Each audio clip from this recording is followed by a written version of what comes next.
menyampaikan peristiwanya terkait dengan perbuatan pemerasan dan penerimaan lainnya berupa gratifikasi oleh penyelenggara negara, dalam hal ini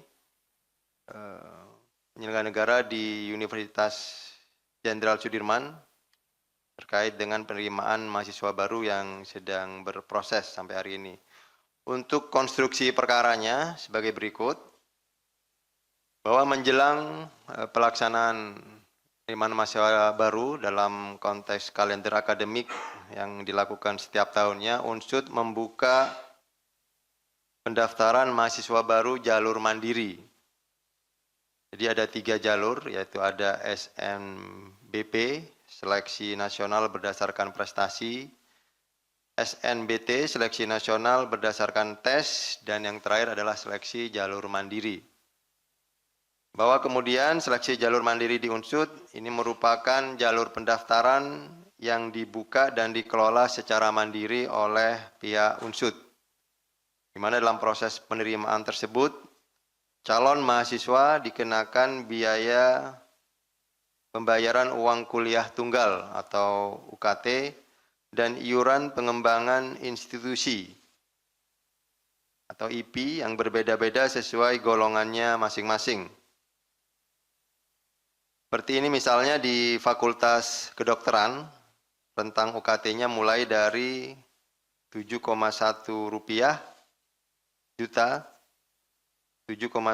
juta rupiah sampai dengan 17 juta rupiah. Jadi ada rentang gitu ya.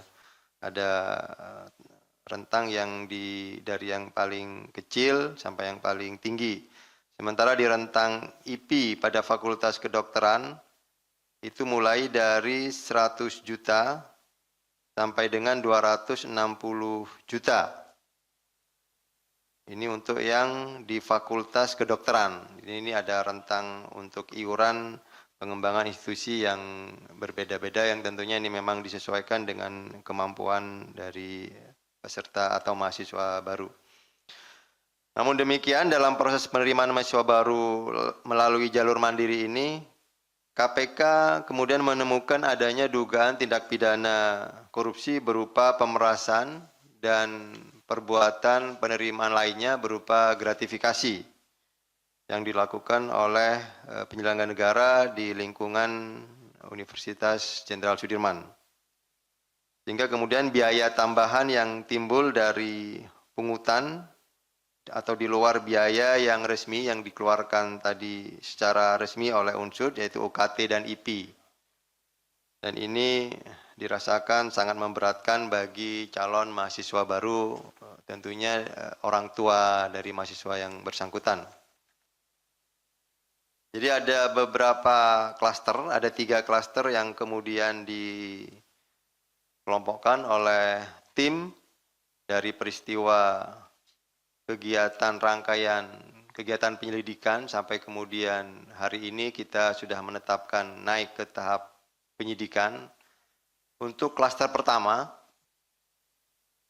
pada Agustus 2026, Saudara NAP selaku Wakil Rektor 3 UNSUD atas sepengetahuan Saudara ASO selaku Rektor UNSUD melalui 2 perantara, yaitu Saudara DMW dan Saudara AW.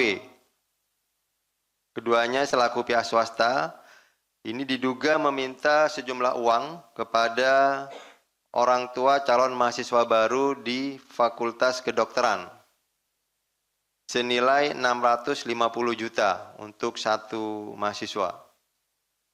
Bahwa kemudian permintaan tersebut dipenuhi oleh orang tua calon mahasiswa baru. Namun demikian, setelah uang tersebut diberikan kepada 2 orang perantara tadi, DMW dan AW, anak-anak yang bersangkut tadi yang calon mahasiswa justru dinyatakan tidak lulus seleksi mahasiswa baru di Universitas Jenderal Sudirman.